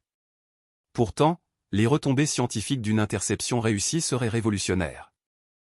Des mesures à courte distance d'un visiteur interstellaire pourraient dévoiler des ratios isotopiques reflétant l'environnement stellaire de sa formation, des compositions de surface conservant les conditions chimiques de disques protoplanétaires étrangers, et des propriétés structurelles indiquant comment les petits corps endurent le voyage entre systèmes stellaires. De telles informations vaudraient des décennies d'observation au sol, offrant une validation empirique aux théories sur la formation planétaire dans des contextes radicalement différents du nôtre. L'ironie cruelle réside dans le fait que chaque visiteur interstellaire est comme un échantillon de laboratoire livré à notre porte, mais filant trop vite pour que nous puissions le collecter adéquatement. Nous ressemblons à des chercheurs observant des spécimens précieux défiler devant la fenêtre de leur labo, si proches et pourtant hors de portée avec nos technologies actuelles. Tandis que TRIO Atlas poursuit sa trajectoire hyperbolique vers le périhélie, les études sur l'interception rappellent à la fois nos limites frustrantes et esquissent des plans inspirants pour les possibles à venir. Nous ne pourrons peut-être pas poursuivre ce visiteur, mais nous apprenons à nous préparer pour le suivant. Partie 11. Pourquoi le dioxyde de carbone? Explication naturelle en lice. La chimie cosmique de TRIO Atlas évoque une recette tirée d'un manuel extraterrestre, marquée par une prédominance de dioxyde de carbone qui défie tous les modèles établis pour décrire le comportement des comètes. Avant d'explorer des hypothèses exotiques, les principes physiques proposent plusieurs voies naturelles pouvant générer une telle signature chimique atypique. Chacune éclairant un aspect profond des conditions entourant la naissance de cet objet. L'hypothèse de la ligne de givre au dioxyde de carbone offre sans doute l'explication la plus raffinée pour la composition inhabituelle de TRIO Atlas. Dans tout disque protoplanétaire, les divers composés volatiles se condensent à des distances variables de l'étoile centrale, formant des zones chimiques aussi tranchées que les ceintures climatiques terrestres. La glace d'eau règne dans les régions externes froides, mais le dioxyde de carbone possède son propre point de congélation à des températures intermédiaires. Un objet se formant juste à l'intérieur de la ligne de givre de l'eau, mais au-delà de celle du dioxyde de carbone, intégrerait une grande quantité de glace de CO2 tout en étant relativement pauvre en eau. Ce cadre situe la genèse de Tri-Atlas dans une zone vaguement comparable à notre ceinture d'astéroïdes. Assez chaude pour que l'eau persiste sous forme de vapeur, mais suffisamment froide pour que le dioxyde de carbone se solidifie à partir de la phase gazeuse. Un tel milieu produirait précisément la chimie observée, une abondance de glace de dioxyde de carbone avec une contamination minimale en eau. La zone de formation serait un équilibre cosmique idéal, dicté par la thermodynamique qui privilégie les volatiles carbonés sur les composés hydrogène-oxygène. Cependant, les environnements stellaires varient énormément d'un système à l'autre, et la dominance du dioxyde de carbone pourrait refléter les conditions de formation plus exotiques pourraient mieux rendre compte des particularités de l'objet. Les étoiles de masse et de luminosité variées génèrent des profils thermiques distincts dans leur disque circumstellaire. Une étoile de faible masse pourrait repousser la ligne de neige du dioxyde de carbone bien plus près de l'étoile centrale, élargissant ainsi la région où la glace de dioxyde de carbone prédomine sur celle d'eau. Inversement, une étoile particulièrement lumineuse pourrait produire des gradients de température qui privilégient la synthèse du dioxyde de carbone via des voies chimiques radicalement différentes. Le traitement par rayonnement fournit une autre hypothèse convaincante pour l'étrange composition chimique de Tri-Atlas. Au cours de ces millions d'années de dérive dans l'espace interstellaire, cet intrus a subi des niveaux de rayonnement cosmique mortels pour tout organisme terrestre. Les particules d'énergie élevée peuvent rompre les liaisons moléculaires, réorganiser les structures chimiques et même engendrer de nouveaux composés par radiolyse, une chimie induite par rayonnement qui fonctionne comme un laboratoire cosmique effectuant des expériences au niveau moléculaire. Un tel processus pourrait justifier à la fois la prédominance du dioxyde de carbone et le déficit apparent en eau. Les rayons cosmiques pourraient détruire préférentiellement la glace d'eau tout en épargnant relativement le dioxyde de carbone. Ou bien ils pourraient transformer des organiques simples en dioxyde de carbone via des réseaux de réactions complexes. La coloration rougeâtre repérée par Spherex dans le spectre de Tri-Atlas cadre avec un traitement par rayonnement, indiquant que sa surface a bel et bien été modifiée chimiquement durant son périple interstellaire. L'hypothèse d'une croûte isolante aborde l'un des aspects les plus énigmatiques du comportement de Tri-Atlas. Pourquoi émet-il un si fort signal de dioxyde de carbone alors que les signatures d'eau demeurent faiblement détectables? Des études en laboratoire sur des matériaux analogues montrent que des manteaux riches en organique peuvent se former sur des surfaces glacées, créant des couches isolantes qui inhibent la sublimation des volatiles de manière sélective. Si Tri-Atlas a développé une telle croûte pendant son voyage interstellaire, la glace d'eau pourrait être abondante en profondeur, mais empêchée d'accéder à la phase gazeuse par la matière sous-jacente. Le dioxyde de carbone, plus volatile que l'eau à la même température, pourrait s'échapper par des fissures ou des zones fines de cette couche isolante, générant le motif d'émission observé. Cela expliquerait pourquoi Webb détecte un gaz de dioxyde de carbone abondant tandis que Ferc identifie des preuves de glace d'eau en phase solide. L'eau est présente, mais piégée sous une couche de surface qui ne laisse filtrer que le dioxyde de carbone de façon préférentielle. L'hypothèse des fragments glacés, avancée par des chercheurs analysant le nuage gazeux étendu, propose un mécanisme totalement différent. Plutôt qu'un noyau solide unique, Tri-Atlas pourrait consister en un agrégat de morceaux de glace riches en dioxyde de carbone, maintenus ensemble par de faibles forces gravitationnelles et cohésives. À mesure que le chauffage solaire s'intensifie, ces fragments pourraient se disjoindre et sublimer indépendamment, produisant l'immense coma de dioxyde de carbone par dégazage distribué sur un volume bien plus vaste que celui d'un seul noyau. Ce modèle de fragmentation rendrait compte simultanément de plusieurs observations perplexes, le nuage gazeux étendu, la luminosité stable malgré une activité apparemment élevée, et la morphologie subtile de la queue qui évoque une production de poussière de gros grains.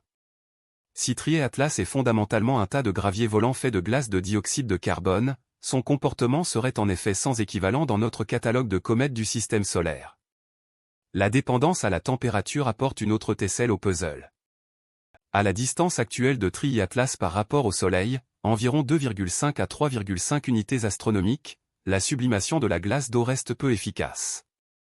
Alors que le dioxyde de carbone conserve une grande volatilité, la thermodynamique favorise naturellement le dégazage de dioxyde de carbone par rapport à la production de vapeur d'eau, expliquant potentiellement les ratios d'émissions observés sans recourir à des environnements de formation exotiques ou à des processus de surface inhabituels.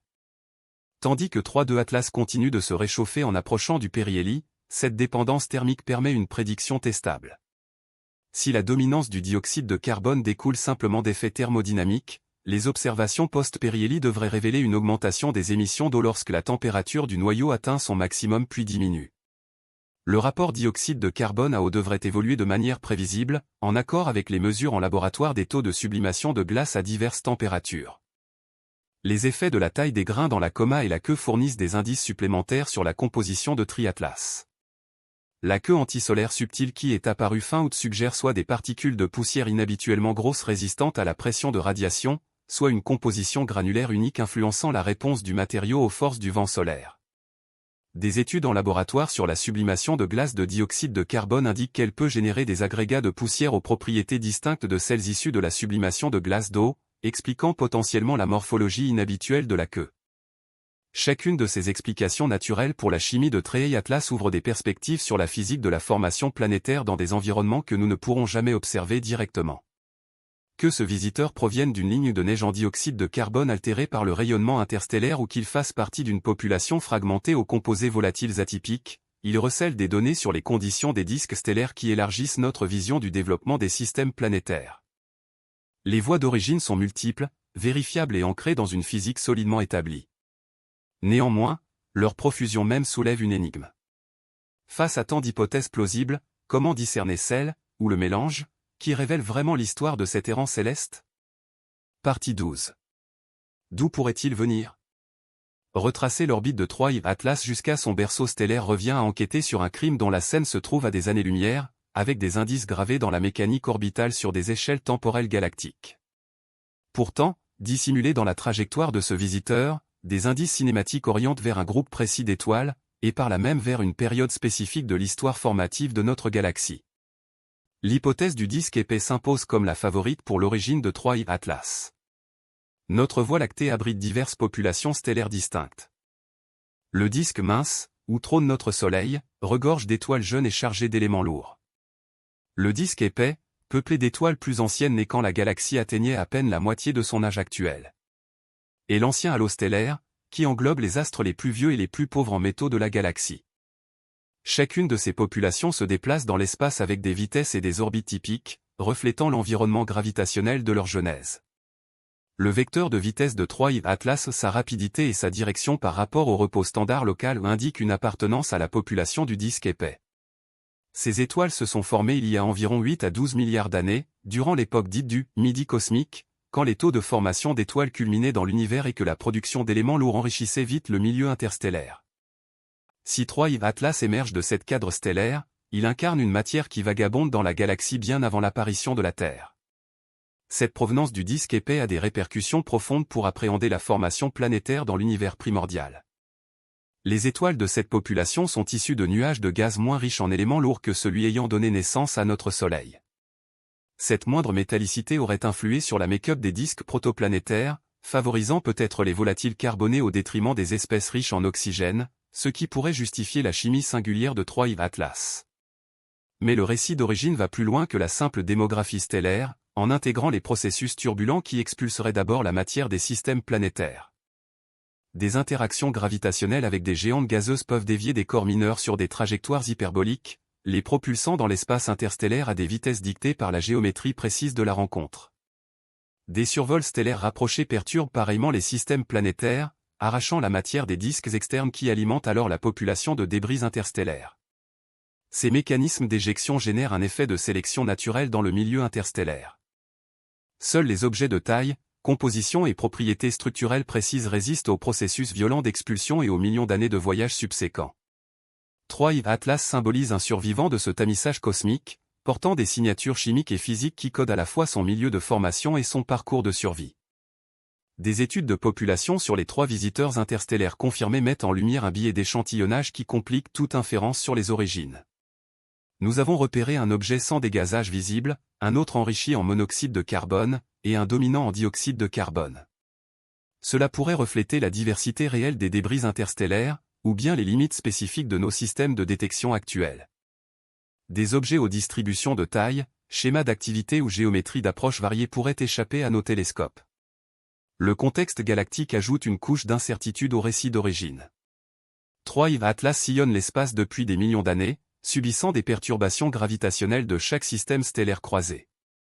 Ces interactions ont progressivement altéré sa trajectoire, effaçant les empreintes cinématiques qui permettraient un traçage précis jusqu'à son point de départ.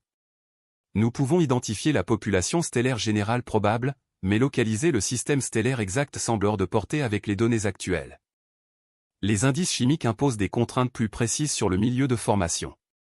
La prédominance de dioxyde de carbone exige des températures et pressions propres à des zones spécifiques autour d'étoiles en formation.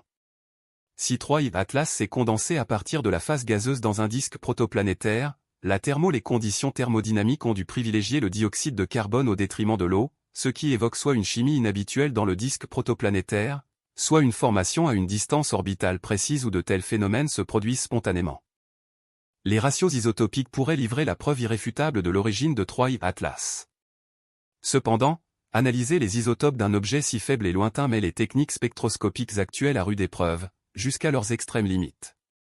Les divers environnements stellaires génèrent des signatures isotopiques distinctes sur leurs planètes et débris, formant des empreintes chimiques aptes à déterminer non seulement le genre de système stellaire où 3I Atlas s'est développé, mais aussi potentiellement la masse stellaire précise, l'âge et la métallicité de son étoile mère.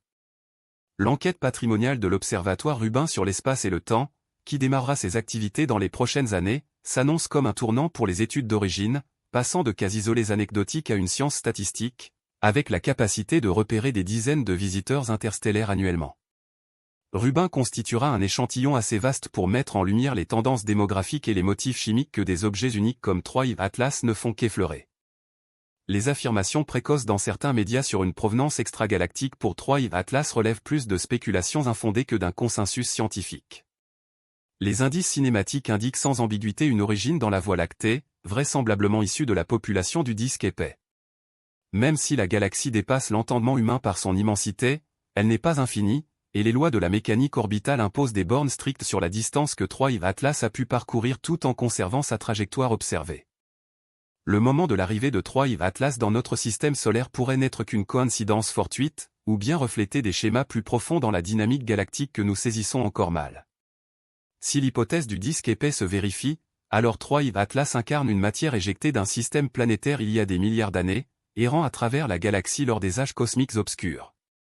Ayant résisté à des supernovas et à des phases d'évolution stellaire qui ont remodelé l'environnement galactique à maintes reprises. En examinant la chimie et la dynamique de ce visiteur, nous menons en substance une archéologie à l'échelle galactique, déduisant les caractéristiques des milieux de formation planétaire antiques à partir des vestiges qu'ils ont abandonnés. 3I Atlas agit comme une capsule temporelle, mais une qui a voyagé dans l'espace si longtemps que son contenu a subi des transformations par des processus que nous commençons à peine à appréhender. Les relevés de décembre, lorsque 3I Atlas sortira de la conjonction solaire, offriront des vérifications essentielles pour les théories d'origine. Si la chimie post-Perrielli révèle une évolution prévisible fondée sur des modèles thermodynamiques, cela renforcera les scénarios de formation reposant sur la physique classique des glaces. Si la chimie persiste dans son anomalie tenace, cela pourrait signaler des mécanismes de formation ou des traitements ultérieurs qui dépassent notre cadre théorique présent. Partie 13, le chapitre sur Avi Loeb, audacieux et polémique. Dans le panorama de l'astronomie contemporaine, peu de personnalités suscitent autant de discussions enflammées qu'Avi Loeb, l'astrophysicien de Harvard dont l'ouverture aux idées non conventionnelles le positionne à la fois comme un catalyseur de controverses et un défenseur de l'esprit scientifique curieux. Son examen de 3I Atlas illustre parfaitement cet héritage ambivalent. Solide sur le plan observationnel avec une minutie exemplaire, il se montre audacieux au bord de la provocation dans ses extrapolations théoriques. L'implication de Loeb avec 3I Atlas a démarré quasi instantanément après sa détection, se traduisant par une suite d'articles approfondis qui suivaient l'évolution des signatures observationnelles du visiteur avec la rigueur d'un enquêteur traquant des indices. Son étude du 27 août s'est avérée particulièrement visionnaire en affirmant avoir repéré la queue antisolaire ténue que les relevés standards avaient omise. En quelques jours, le télégramme des astronomes numéro 17363 a validé précisément la prédiction de Loeb. Cette structure de queue discrète était bien réelle, accessible à ceux qui osent presser l'analyse des données jusqu'aux frontières de la détectabilité. Pourtant, l'interprétation de Loeb concernant 3I Atlas va bien au-delà de la simple validation de traits cométaires ordinaires. Ces estimations de taille, basées sur des hypothèses de luminosité et des modélisations de diffusion, évoquent un noyau pouvant mesurer des dizaines de kilomètres de diamètre, bien plus imposant que la limite supérieure de 5,6 km fixée par Hubble. Cette divergence n'est pas qu'un débat théorique. Elle sous-entend une physique radicalement différente régissant les interactions de cet objet avec la lumière solaire. Soit les modèles de luminosité de Loeb sont erronés, soit 3I Atlas arbore des propriétés optiques inédites dans notre système solaire. Les données de cartographie spectrale férique fournissent le socle à certaines des affirmations les plus percutantes de l'Hubble. L'immense coma de dioxyde de carbone, s'étendant sur près de 400 000 km depuis le noyau, dépeint une échelle d'activité qui défie les modèles classiques d'effusion gazeuse. L'Hubble insiste sur le fait qu'une telle production gazeuse étendue à partir d'un noyau réduit exige soit des niveaux d'activité exceptionnels, soit des procédés qui répartissent les sources gazeuses sur un volume bien plus vaste que dans les schémas traditionnels des comètes. Son interprétation du débat sur la détection d'eau met en lumière l'approche rigoureuse qui définit son examen des faits. Les premières observations rapides avaient indiqué une production notable de vapeur d'eau à partir de détections de radicaux hydroxyles, mais les cartographies ultérieures de Spherex ont révélé des signatures d'eau bien en deçà des seuils de détection. Plutôt que de rejeter l'une ou l'autre de ces données, l'Hubble les intègre dans un récit cohérent. L'Atlas III pourrait abriter de la glace d'eau en son sein, mais des mécanismes de surface entravent une sublimation efficace, expliquant ainsi l'écart entre les signaux d'eau anticipés et ceux observés. C'est dans son examen des hypothèses technologiques concernant le comportement de l'Atlas III que l'analyse de l'eau suscite une véritable controverse. S'inspirant du précédent de l'accélération inexpliquée de Oumuamua, il se demande si la physique classique suffit à rendre compte du coma prolongé de dioxyde de carbone chez le visiteur et de ses propriétés de brillance inhabituelles. Ces calculs indiquent que l'émission gazeuse purement naturelle peinerait à justifier l'immense nuage de gaz, l'amenant à envisager des sources d'énergie supplémentaires pour expliquer l'activité repérée. L'hypothèse de l'autoluminosité constitue sans doute la proposition la plus audacieuse de l'eau. Si Tri-Atlas disposait de sources d'énergie internes au-delà du simple chauffage solaire, qu'elles proviennent d'une désintégration radioactive, de phénomènes électriques ou de mécanismes plus exotiques, cela permettrait de soutenir des niveaux d'activité que les processus de sublimation naturelle ne sauraient justifier. Une telle énergie interne pourrait alimenter la production étendue de dioxyde de carbone tout en échappant aux observations astronomiques traditionnelles. L'analyse de trajectoire par l'eau apporte une dimension supplémentaire d'intérêt à son hypothèse technologique. Il observe que le parcours de Tri-Atlas à travers notre système solaire présente des caractéristiques géométriques qui maximisent les occasions d'observation depuis la Terre. Comme si cette trajectoire avait été conçue pour un impact scientifique optimal. Bien que cela puisse résulter du hasard ou l'univers regorgeant de coïncidences cosmiques, l'eau plaide pour qu'on envisage au moins si une telle géométrie idéale ne suggère pas une navigation intentionnelle. Les propositions de mission d'interception que l'eau a coécrites représentent probablement sa contribution la plus tangible à la science de Tri-Atlas. En collaboration avec des experts en trajectoire de vaisseaux spatiaux, il a détaillé des scénarios précis pour rediriger la mission Juno de la NASA vers une rencontre en mars 2026 avec le visiteur. Ces plans incluent des timings spécifiques pour les brûlures, des exigences en delta V et des capacités d'instruments scientifiques qui pourraient livrer des données de proximité sans précédent sur un objet interstellaire. Néanmoins, même l'Hubble reconnaît le caractère spéculatif de ces hypothèses les plus exotiques. Ces essais présentent systématiquement les explications technologiques comme des options à tester, et non comme des certitudes à adopter.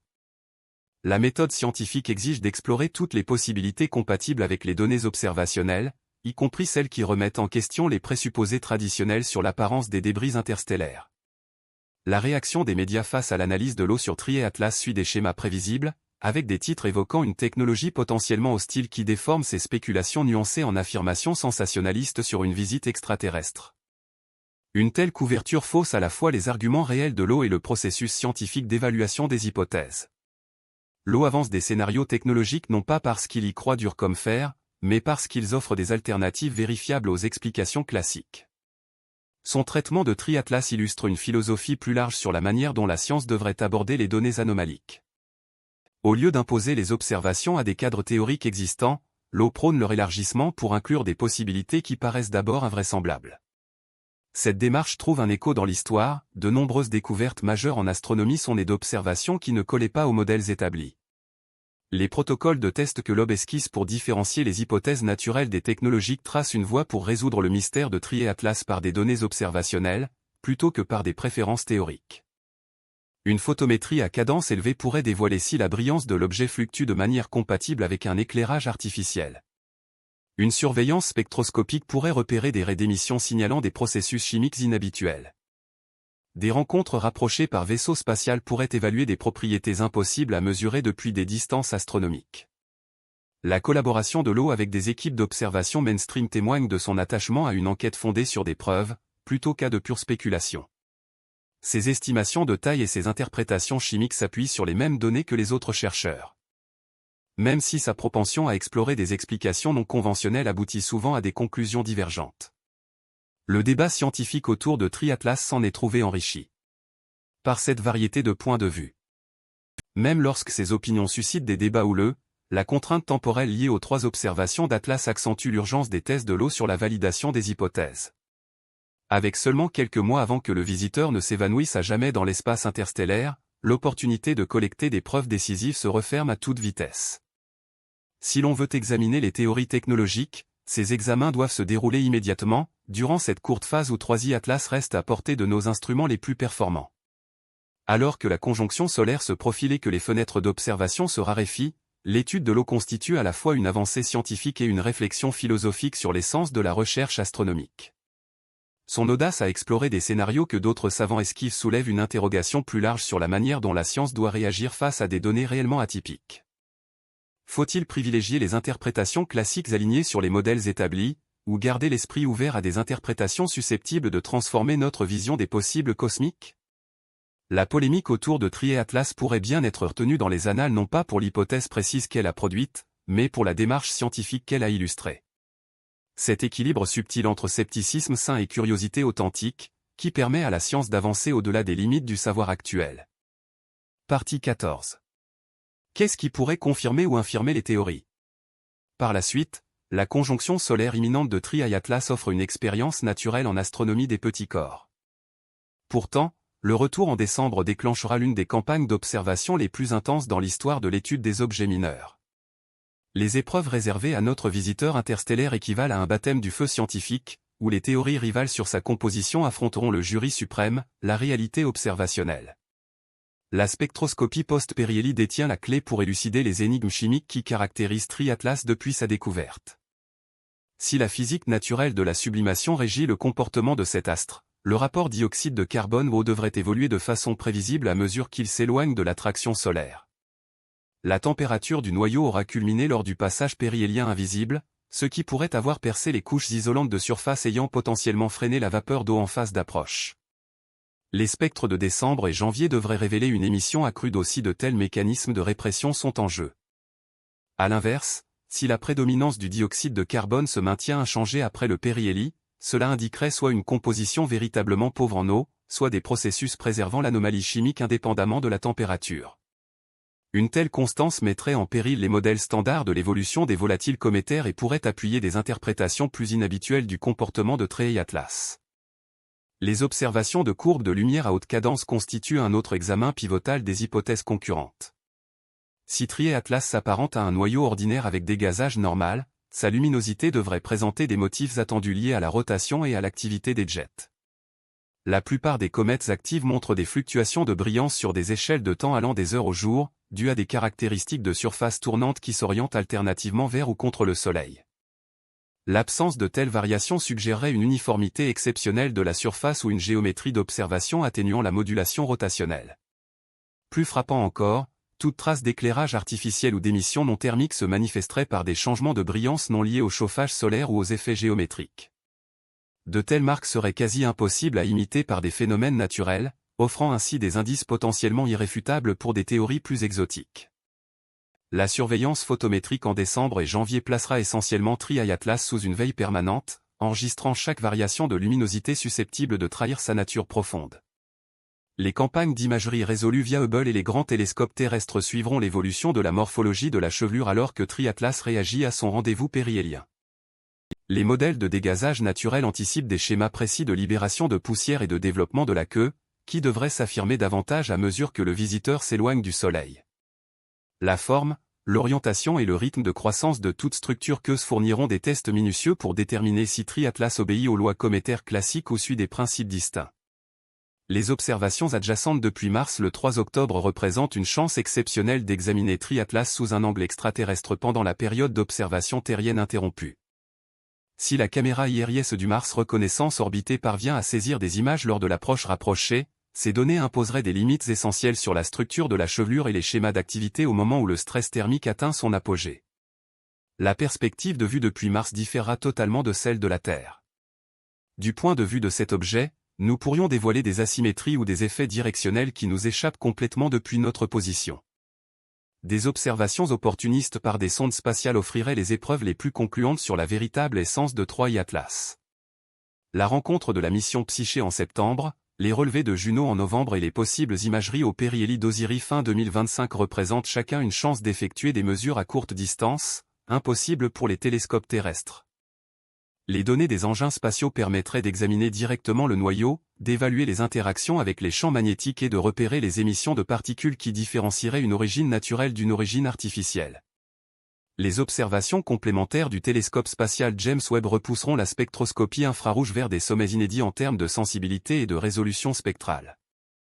La capacité de Webb à identifier des composés organiques en traces, à quantifier les ratios isotopiques et à cartographier la structure tridimensionnelle des émissions gazeuses pourrait fournir les indices chimiques essentiels pour départager les scénarios de formation.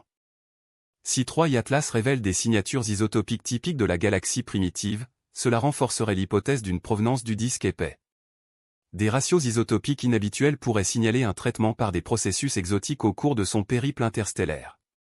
Les cartographies persistantes de Spherex sur le nuage de dioxyde de carbone testeront si cette région d'émission étendue s'étend, se contracte ou conserve sa vastitude colossale tandis que Troy et Atlas traversent divers environnements solaires. Les modèles d'exhalaison naturelle prévoient des liens précis entre la distance héliocentrique et la taille de la chevelure, observables si la physique classique régit le comportement de ce visiteur. Peut-être le plus décisif, toute détection d'accélération non gravitationnelle imposerait des limites essentielles sur les forces motrices de l'activité de Troy et Atlas. L'astrométrie précise requise pour repérer de tels phénomènes exige des mois de suivi ininterrompu, en confrontant les positions observées aux modèles purement gravitationnels.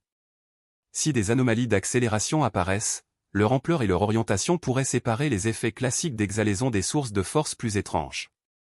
La combinaison de diverses méthodes d'observation en chimie, dynamique, morphologie et photométrie aboutira à des déductions qu'aucune approche isolée ne saurait obtenir seule.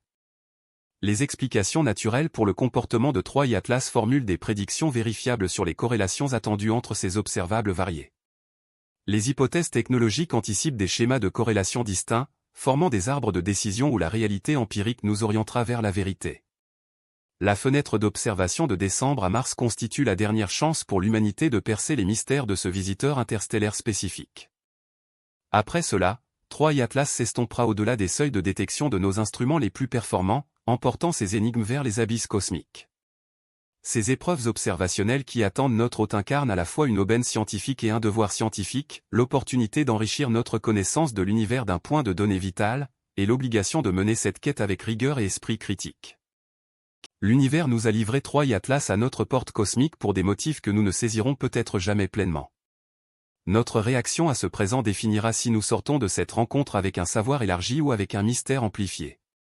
Partie 15. La vision d'ensemble. Se préparer pour le suivant.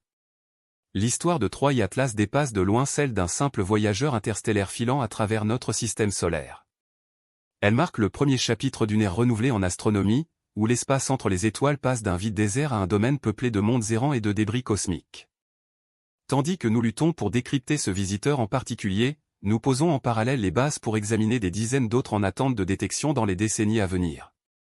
Le relevé hérité de l'Observatoire Rubin de l'espace et du temps est prêt à transformer notre appréhension des populations interstellaires par sa puissance statistique brute. Lancé en opération complète en 2025, le miroir de 8,4 mètres de Rubin et sa caméra de 3,2 gigapixels balayeront l'ensemble du ciel austral tous les 3 soirs, atteignant des niveaux de sensibilité qui éclipsent les capacités actuelles des relevés.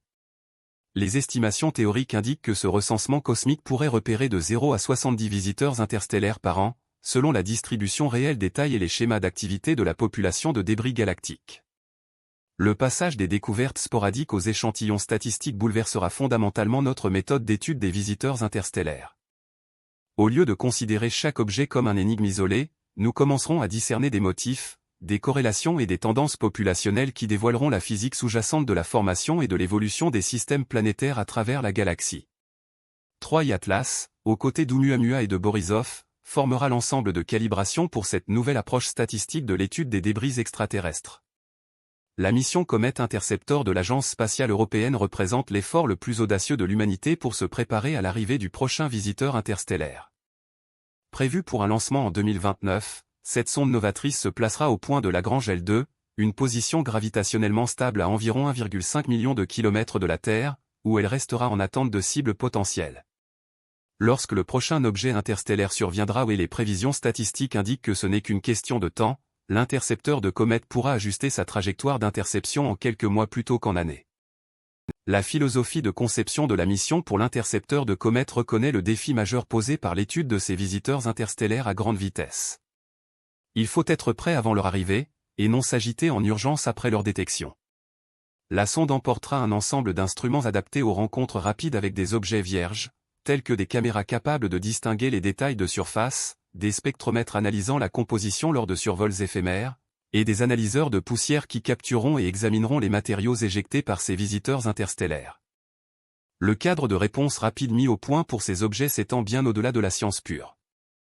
Les systèmes de surveillance qui repèrent ces vagabonds cosmiques servent aussi à détecter les astéroïdes potentiellement dangereux, générant des synergies entre la défense planétaire et la recherche interstellaire.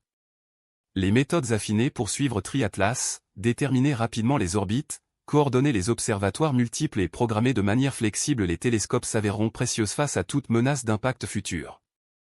Les défis d'engagement public liés aux visiteurs interstellaires exigent un équilibre délicat entre honnêteté scientifique et communication responsable.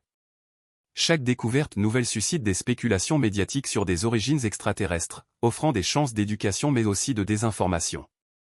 L'expérience de TriAtlas a souligné l'importance d'une communication scientifique claire et immédiate, qui reconnaît les véritables énigmes tout en évitant les interprétations sensationnalistes qui égarent la compréhension collective. Les innovations dans le traitement des données développées pour TriAtlas établissent de nouveaux repères pour les observations astronomiques coordonnées. L'intégration en temps réel des données issues de Hubble, du Webb, des spectrographes et des observatoires terrestres a produit des synergies inédites, où les atouts de chaque instrument se complètent mutuellement. Ce cadre collaboratif offre un modèle pour l'étude des futurs visiteurs interstellaires, garantissant une exploitation maximale des retours scientifiques lors de chaque rencontre fugace. Les partenariats industriels et académiques noués durant la campagne TriAtlas ont posé les bases de nouveaux modèles pour les observations de cibles opportunes. La culture astronomique traditionnelle, axée sur des programmes d'observation minutieusement planifiés et évalués par les pairs, s'est révélée trop lente pour appréhender ces visiteurs interstellaires en évolution rapide. À la place, nous avons élaboré des protocoles de réaction accélérés capables de réorienter les grandes installations en quelques jours après la détection, convertissant la compétition pour le temps de télescope en plateforme scientifique collaborative.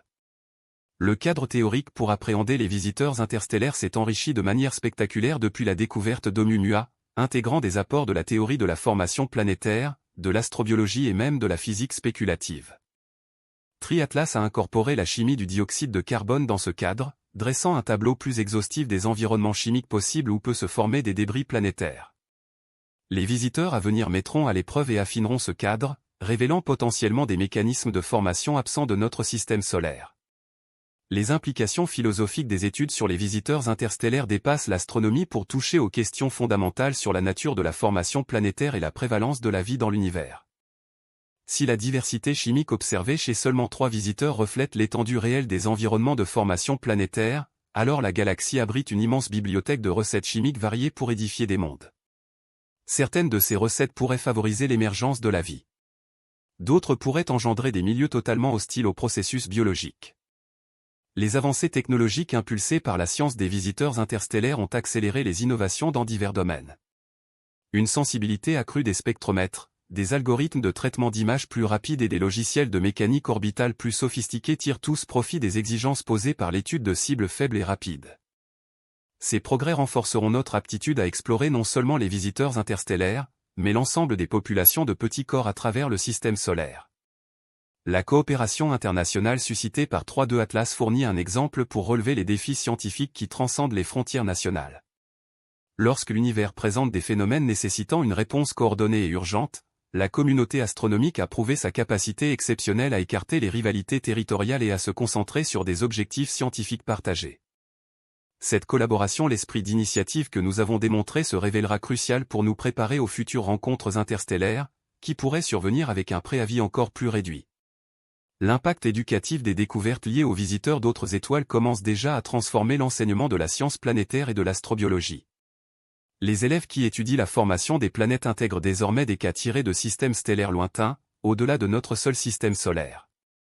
la variété chimique mise en lumière par Triatlas et ses prédécesseurs offre des preuves tangibles que les environnements planétaires peuvent s'écarter radicalement des modèles centrés sur la Terre qui régnaient jadis dans les manuels.